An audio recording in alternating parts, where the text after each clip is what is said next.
안녕하세요 구독자 여러분, 알아두면 몸을 지키는 의학상식 알몸 지식의 김정관입니다.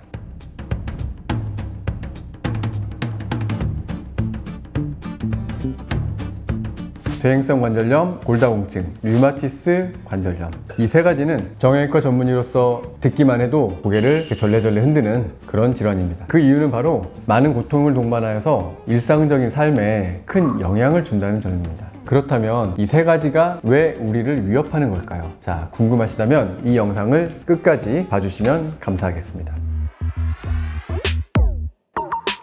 퇴행성 관절염은 관절의 연골이 이런 두께가 자꾸 마모돼서 얇아지고 소실되는 질환입니다. 대표적인 무릎, 고관절, 손가락, 허리 이런 데서 나타나게 됩니다. 그 관절을 움직일 때 사용하는 통증이 나타나게 됩니다. 운동 후에는 통증이 더 심해지고 보통은 아침에 자고 일어났을 때 혹은 어떤 특정한 행동을 안 하고 가만히 있다가 움직이려고 할 때 앉았다 일어서는 동작 또는 그 염증으로 인해서 관절이 붓고 뜨뜻미지근한 열감이 느껴질 수도 있습니다. 치료 방법은 증상 초기에는 우리가 소염제라고 불리우는 항염증을 할 수 있는 그런 엔세이드라는 약을 사용하고 그 약은 통증과 염증을 완화시킵니다.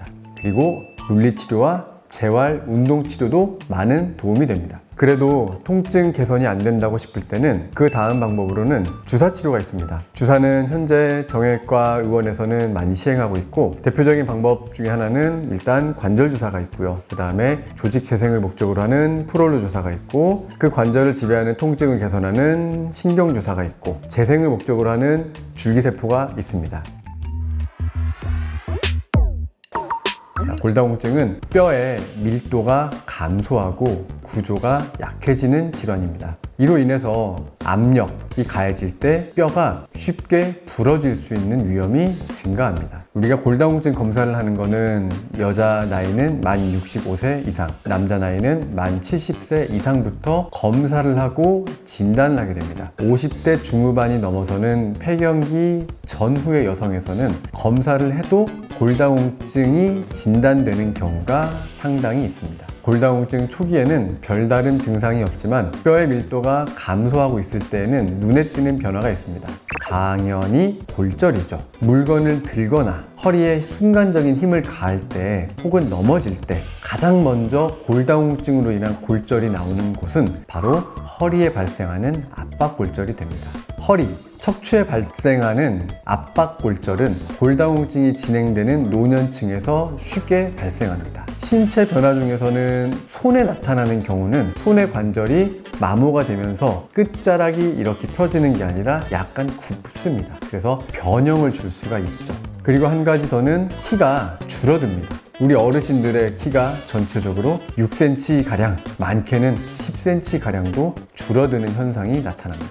골다공증은 영양관리 및 운동을 통해서 충분히 예방해 볼 수 있습니다. 첫 번째는 영양관리입니다. 대표적인 칼슘 섭취가 필요한데 성인 남성과 여성은 하루에 최소 1000mg 그리고 폐경 후의 여성은 1200mg의 칼슘이 필요합니다. 그리고 비타민 D를 통해서 칼슘의 흡수를 올릴 수 있습니다. 비타민 D는 생체에서 합성이 되지 않습니다. 자외선을 받아야 몸에서 합성이 되는 물질인데 우리나라는 자외선을 많이 받는 경우가 드물기 때문에 주사로 용량을 채워주는 경우가 많습니다. 성인은 하루에 600에서 800 IU의 비타민 D를 섭취하는 것이 좋고요. 주사를 통해서 맞는 경우에는 3개월에 한 번씩 맞는 주사로도 비타민 D를 채울 수가 있습니다. 두 번째는 정기적인 운동입니다. 당연히 정기적인 운동은 뼈의 강도를 높이고 균형과 근력을 향상시켜서 낙상의 위험을 줄입니다. 특히 체중 부하 운동과 근력 운동이 매우 효과적입니다. 치료 방법은 첫 번째로 약물 치료인데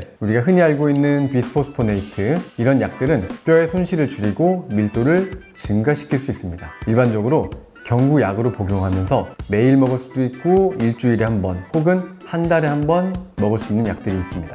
두 번째는 호르몬 대체요법. 이 폐경 후 여성분들에게 에스트로겐을 보충해서 뼈가 손실되는 것을 호르몬 레벨에서 막아줍니다. 세 번째, 칼슘과 비타민 D 보충제입니다. 식이로 혹은 자외선을 받는 걸로 합성이 부족하다면 우리가 알약으로 먹는 보충제 혹은 주사로 맞는 주사제가 있습니다. 다음으로 물리치료.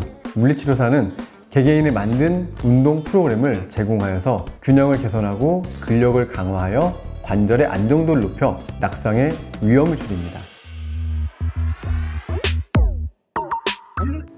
자, 류마티스 관절염은 자가 면역 질환으로서 면역 체계가 자신의 관절을 적으로 인식하고 공격합니다. 대표적인 증상으로는 관절염의 통증입니다. 붓고 만지면 뜨끈뜨끈한 열감이 나고 뻣뻣함을 호소하시는 경우가 많고 전신적인 피로감들이 동반되게 되고 이 외에도 여러 가지 전신에 관련된 증상이 피부의 발진과 결막염, 그 다음에 내장기관인 폐나 심장에까지 영향을 합병증으로 주는 경우가 나타날 수 있습니다. 예방적으로는 규칙적인 운동, 균형 잡힌 식사, 체중 관리가 있습니다. 특히 요즘 유행하는 항염증 식단, 오메가3가 풍부한 생선, 과일, 채소, 견과류 등이 도움이 됩니다. 그리고 흡연은 류마티스 관절염의 발병 위험을 높이는 걸로 되어 있기 때문에 금연이 권장됩니다. 치료 방법은 다시 3가지로 요약해 보겠습니다. 첫 번째는 약물 치료를 통해서 통증과 염증을 줄일 수 있습니다. 대표적인 약제는 비스테로이드성 항염증제, 소염제가 있고요. 그 다음에는 류마티스 관절염에 약한 특화된 MTX 같은 약들, 그 다음에 TNF 억제제, 이와 같은 최신 치료제들은 계속 발전되고 있고 면역 반응을 더 상부 레벨에서 조절하여서 염증을 줄여 류마티스 관절염을 치료하는 효과가 있습니다. 그리고 물리적인 치료를 통해서 치료를 해볼 수 있는데요. 물리치료사의 개인 맞춤형 운동 프로그램을 제공하여서 해당 관절의 움직임을 개선하고 그 관절을 지배하고 있는 근력을 강화시켜주는 방법이 좋습니다. 우리가 약이나 물리치료를 통해서 통증이 경감되지 않는 경우에는 마지막으로는 주사치료를 고려해 볼 수 있습니다.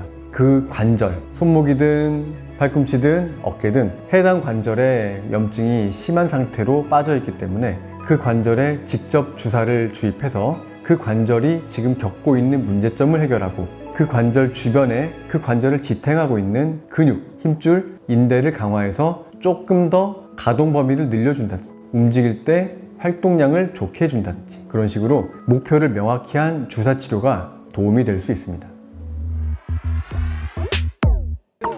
자, 오늘은 정형외과 전문의가 말만 들어도 고개를 이렇게 절레절레 흔드는 최악의 질병 3가지에 대해서 알아보았습니다. 물론 이거 말고도 많은 불편한 질병들이 있을 수 있죠. 예방과 조기 치료를 통해서 충분히 관리할 수 있습니다. 작은 노력과 관심이 여러분의 미래를 훨씬 더 밝게 만들 수 있습니다.